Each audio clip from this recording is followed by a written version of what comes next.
Good morning, everybody, and welcome to the Rangers Review morning briefing for Tuesday, the 22nd of August. It's game day, and what a game we have this evening at Ibrox as PSV come to town in the first leg of the Champions League playoff round. I'm joined by Joshua Barry. How are we doing, Joshua?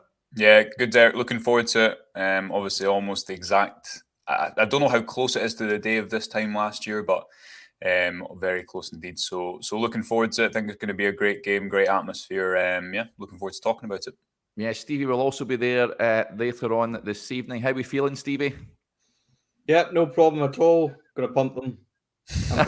We like no that. Problem at all. So let's make it a real cauldron and get stuck into them. So there's a press overflow tonight, Derek. So we're in the last row of the second tier of the main stand. So I'm just going to be joining in, really.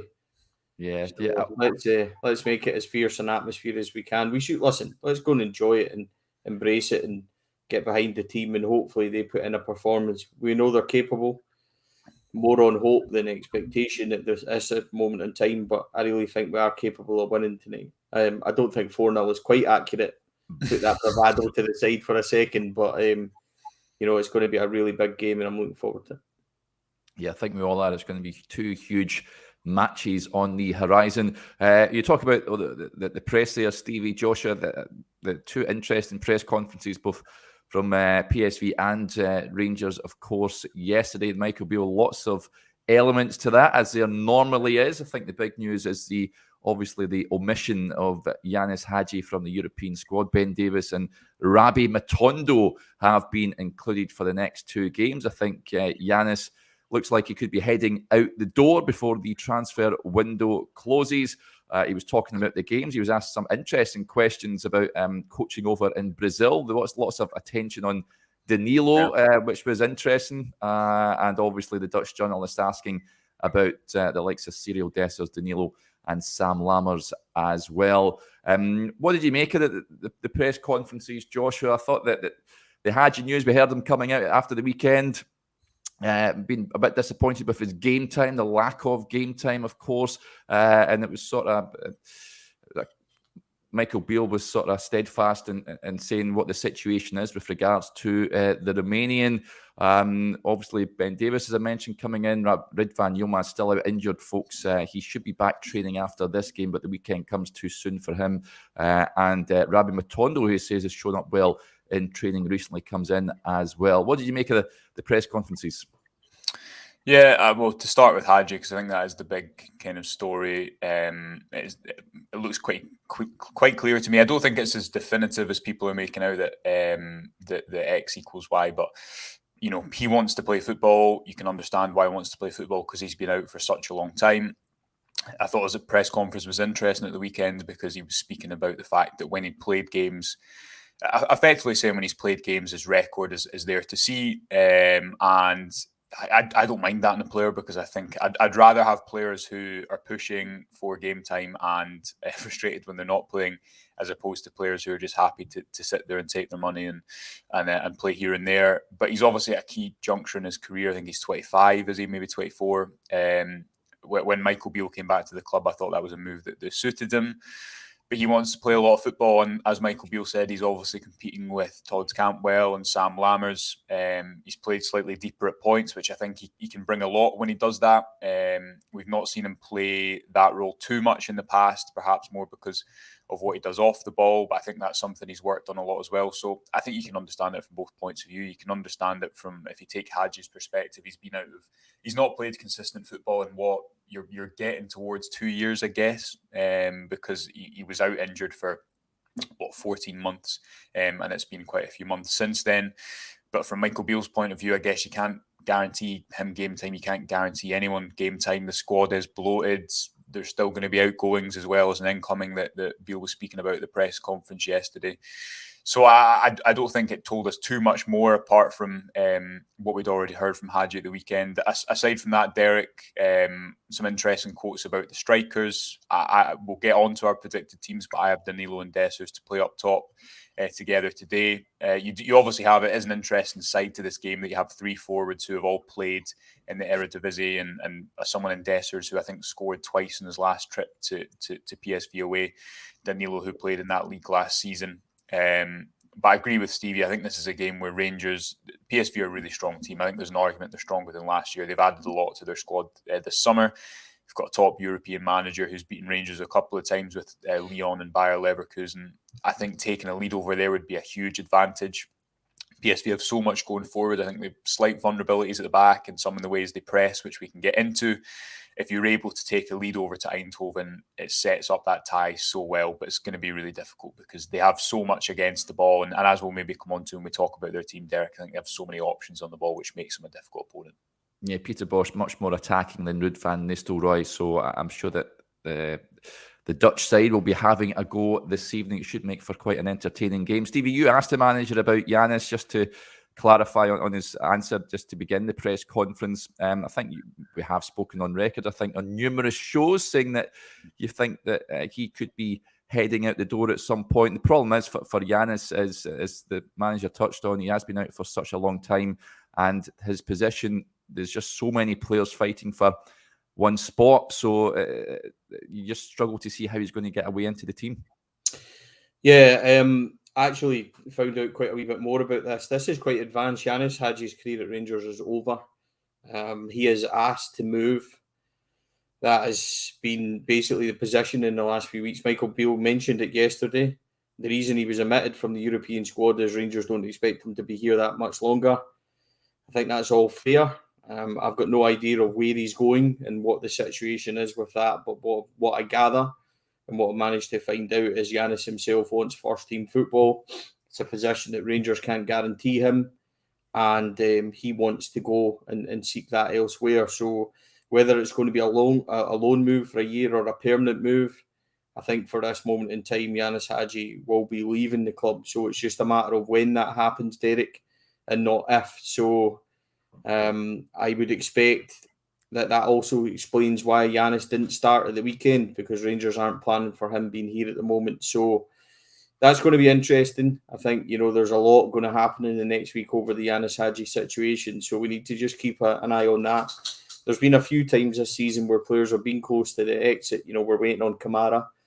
Scott Wright was basically over in Turkey twice about to sign the papers and didn't get it through. So you never know what's going to happen with regards to that. But I would expect we've certainly seen the last of Ianis Hagi for the moment, which is certainly a shame. I think it's the right thing for him, to be honest. And I think that the issue is, and it's maybe a wee bit like Fashion Sakala, that I'm not sure Rangers would be overly keen to let him go before others, but he's a sellable asset. His name on its own will bring suitors that want to buy him. So, Rangers are going to be in a position in the market where you're able to sell him, just like Fashion was attractive for the teams in Saudi, etc. So I think Ianis will be the exact same. The question for Rangers really is that on yesterday, he said that there was going to be more outgoings than there were incomings. He's talking about one maybe coming in. So, there's quite a few positions, Derek, I think we might want to get players in. So it's interesting. But I asked the manager yesterday, had Ianis asked for a transfer? Has there been anything in the last few days? And he said, no, not in the last few days.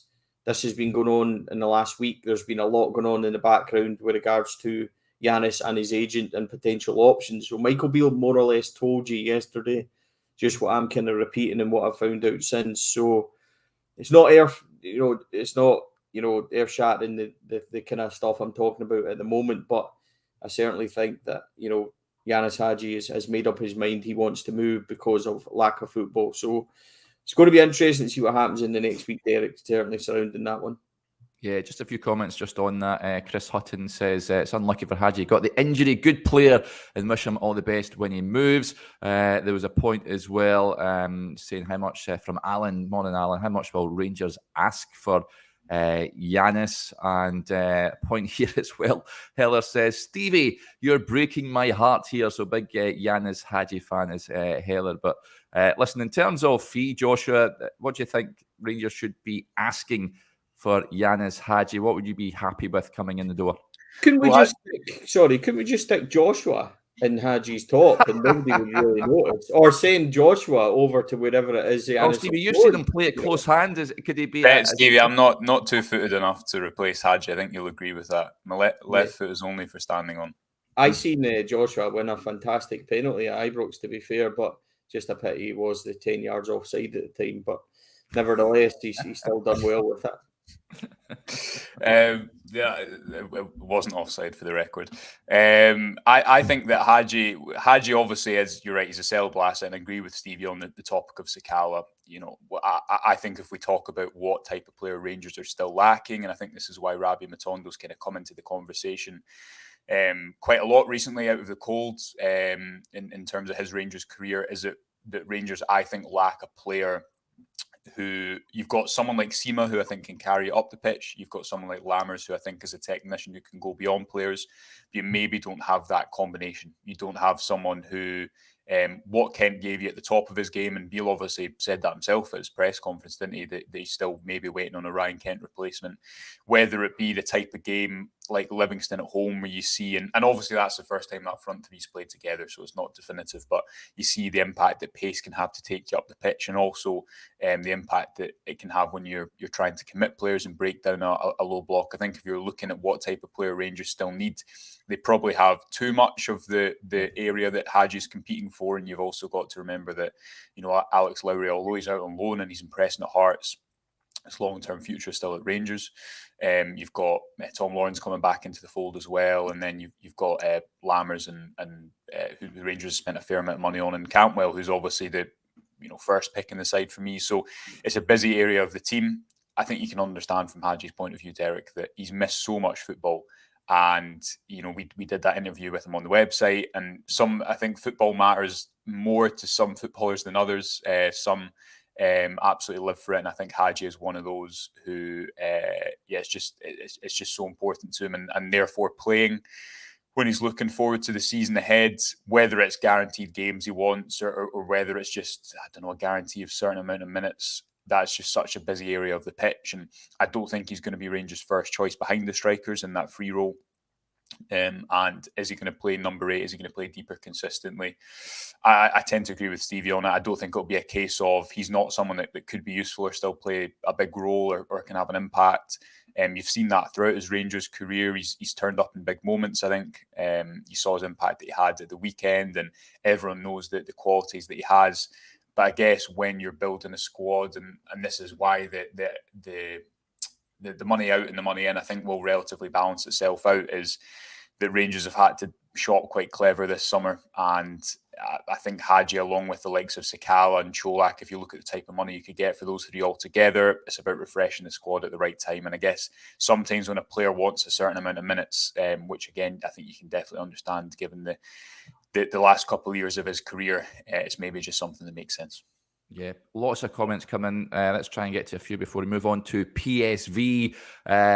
Point DMAX says, about to start a 600-mile road trip to Ibrox. Please don't let me down, Rangers.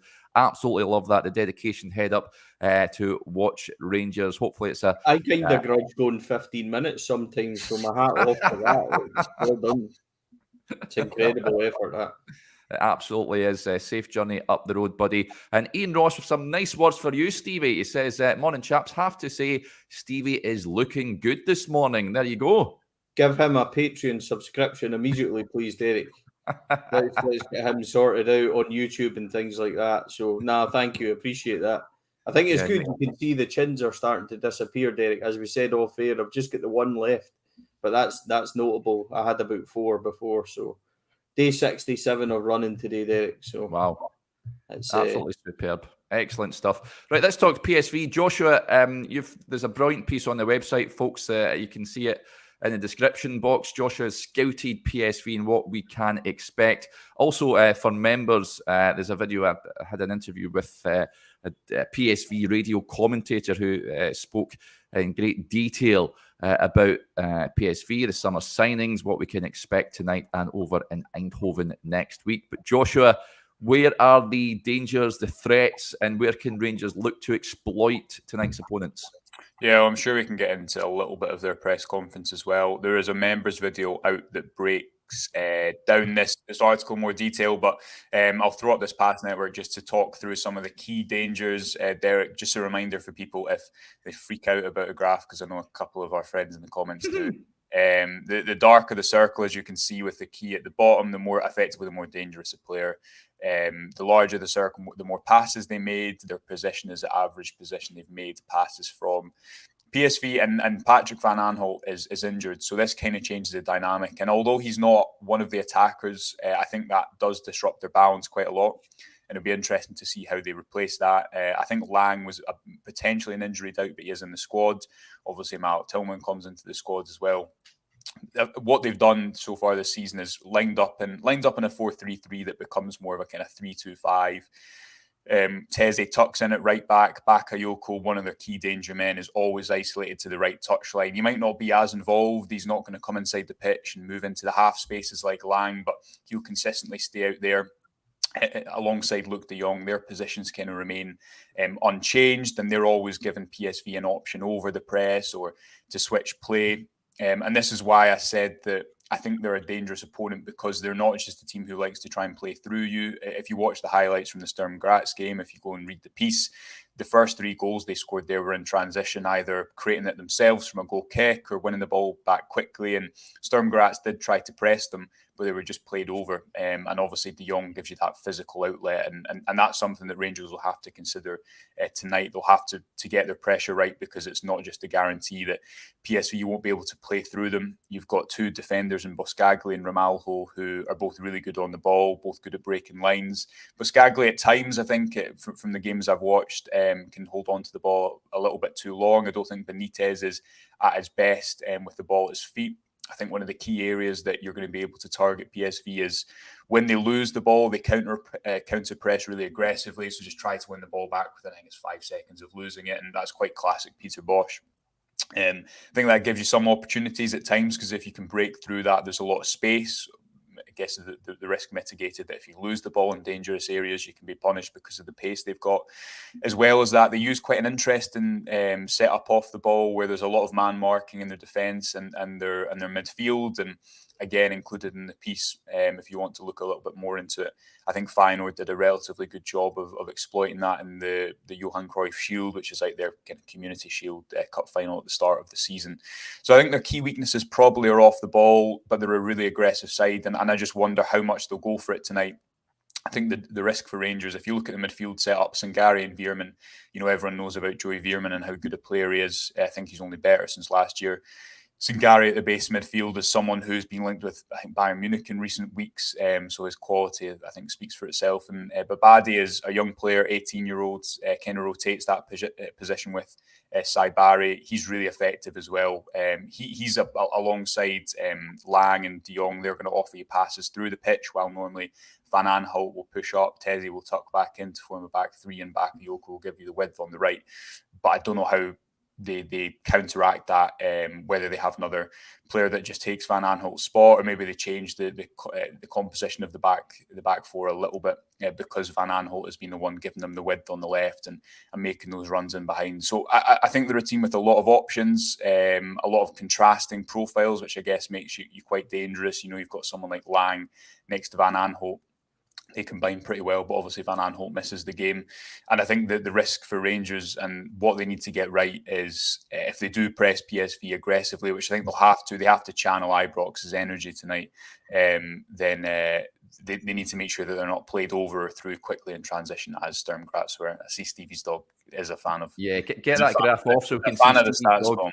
Yeah, fan of the stats phone. But they're a really good team, Derek. I think it's going to take 2 big performances for Rangers to beat them. They did it last year, and if they can take a lead over to Eindhoven, big if, because as mentioned, I think PSV have strengths even when they don't have all the ball and they don't have it all their own way, then there'll be a big positive. I'd be tempted if Rangers do take the lead over to play with a back five, just because PSV are always trying to get a front five with their left back, Lang, De Jong, Babadi and Bakayoko, always trying to get a front five against the back four. And because of the pace they have on either flank, because of the directness of Bakayoko, who although he's very left-footed, can go down the flank as well, doesn't give you that much recovery time. I think it's important tonight, if Rangers do play a back four, that you've got Raskin and Cifuentes, especially Raskin on that left side, supporting Barisic as he did in the second half in Servette, because you don't want Barisic or any left back really isolated up against Bakayoko all that often because of how dangerous he is on either flank. So if you want to read a little bit more about them, you can watch the members video or read the scout report, which is linked in the description. Yeah, very detailed. You're getting some nice comments, Joshua. Origami Dinosaur says, lovely's passing graphs. And Tam Brown raises the point. He says, I'm getting more used to Josh's graphics. At first, I thought he got an Etch-a-Sketch from Santa. You ever have an Etch-a-Sketch, Joshua?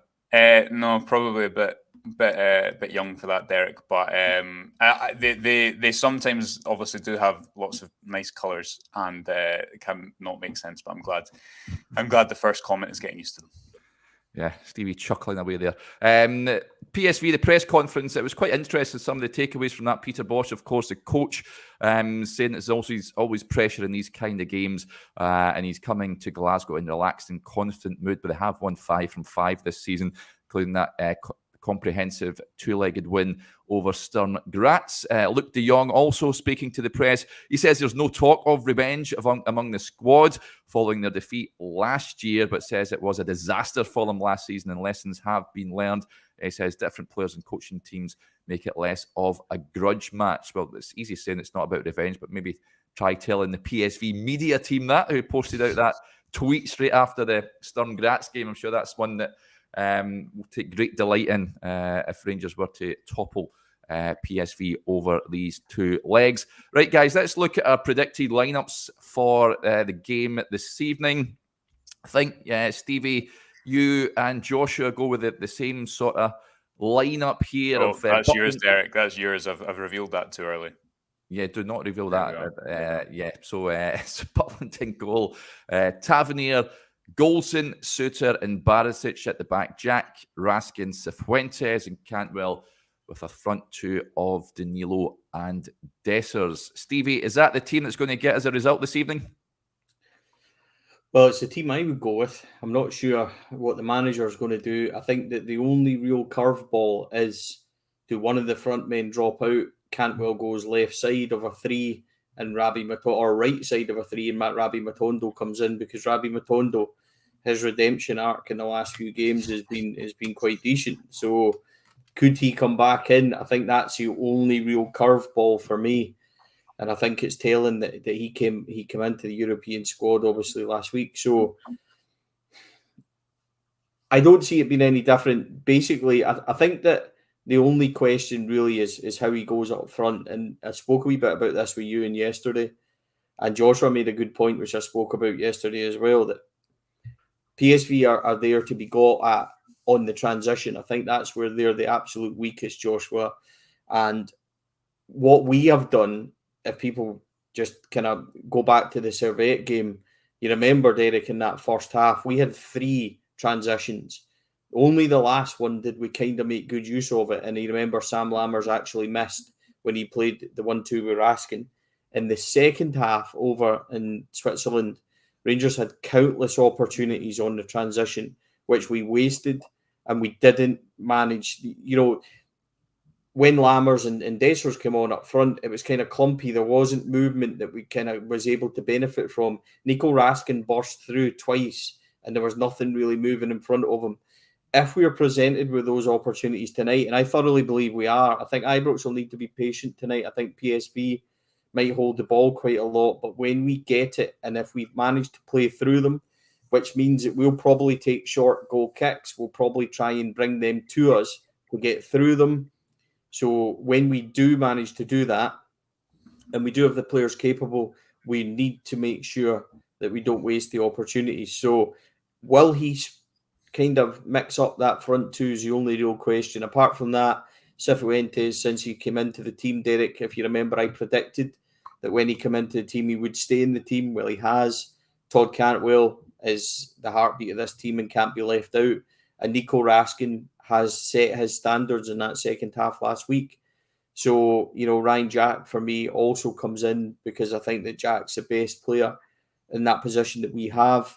I think tactically, what Joshua highlighted is that he's going to need to be quite defensive and patrol that area quite well. So I think he's the best man for it. He actually moves it as well quicker, in my opinion, than John Lundstrom does, which I think is going to be important when you're playing through the press as well. Back four picks itself, I don't think there's any doubts over that. Obviously, Yilmaz not being there, means that the left back is going to be Barisic. He needs to have a good night, but I think he's got 3 assists this season for his deliveries. So, he's going to be an important asset as much as James Tavernier, who probably, we'll all be scratching our head and then we'll pop up with a moment as he normally does. So I'm going with that. I think that's where I would be. It needs a big, big performance. But aside of Rabbi Matondo, I don't see that changing that much. Yeah. You go along with that, Joshua, don't you? I mean, Michael Beale was asked yesterday, is the defence up to containing PSV, who have spent a bit of money in that forward line? A record fee for Noah Lang is come in for them. It's been regarded as the new Zlatan, a real player, a real talent for them. They've got other options, of course. De Jong is one player we all know about. Is that defence for you? You feel confident going into the game with that back four?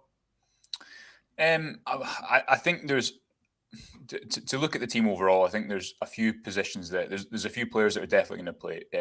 I agree with Stevie. Cantwell, Cifuentes, Raskin, Danilo. For me, they all play regardless of what the setup is and what the plan is, and what the game plan is overall. I think they have to. With Ryan Jack, if Rangers are playing a back four, I'd definitely play him. I think there is an argument that you play a back three purely because of the strength PSV have on either wing. To give Barisic and Tavernier a little bit more support, to allow either wide centre-back to get out, whether that be that you play the back three with Ben Davies or Dujon Sterling or Leon Balogun or John Lundstrom. There's a lot of options in there.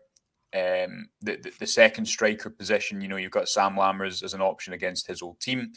Hasn't had a great couple of games so far since what I thought was a relatively bright start in pre-season and the home game against Livingston.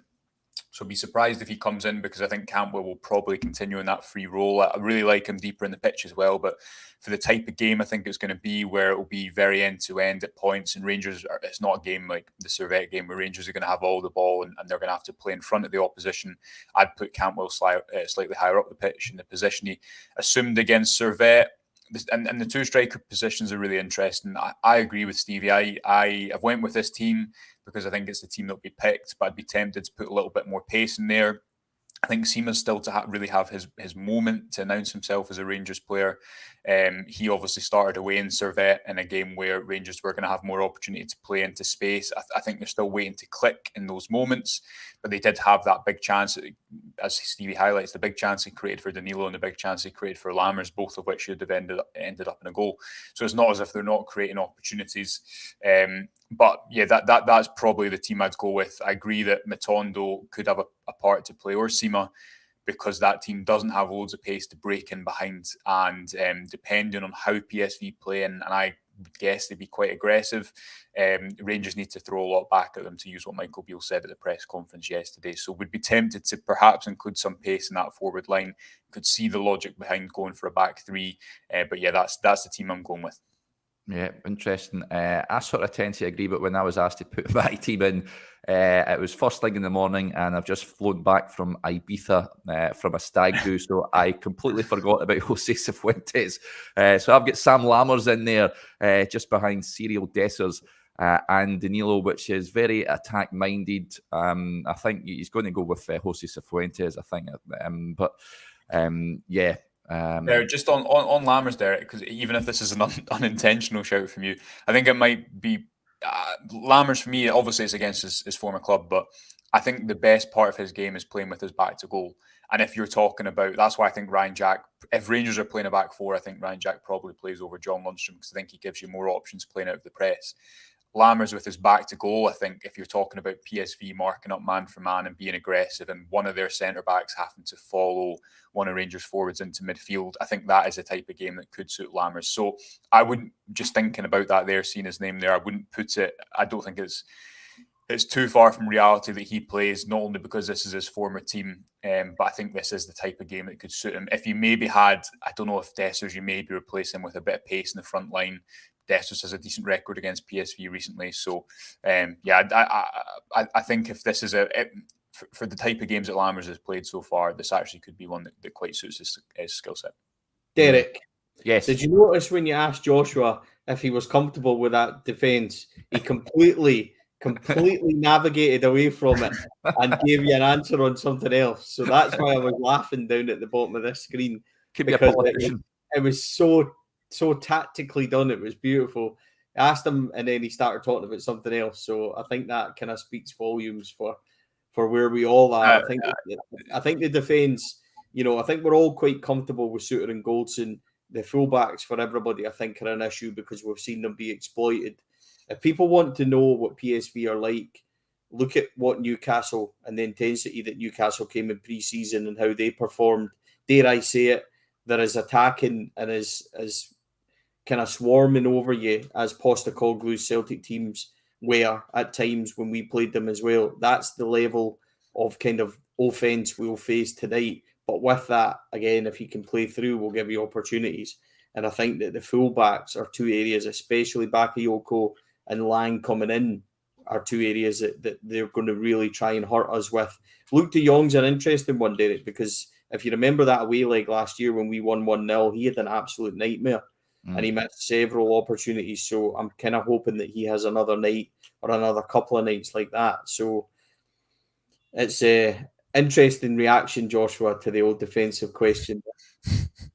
Yeah, absolutely. And they also had Cody Gakpo, who I think had his mind on elsewhere, of course. That was just before he moved to Liverpool. Right, just before we wrap up, just a couple of comments that was coming in. Well, just on my team, James Strachan says, poor Derek was drunk when he picked his team. Fortunately, not anymore, James, but it's a fair point. And there was a comment just on said stag. Ross McDonald says, how was Pasha, Derek? Never went to Pasha, buddy. We're at Ocean Beach Club on the Saturday, which was tremendous. And then we're staying at Ibiza Rocks, which was absolutely unbelievable. There was a great wee DJ set on that we could see from our balcony on Sunday. So, great weekend had by all. A comment coming in as well. Good friend of the show, Graham Corkin, says he's heading up to Ibrox with the Merseyside Orange and Blue RSC today. PSV have looked good when I've watched them, but hoping for a decent win today for the famous, aren't we all?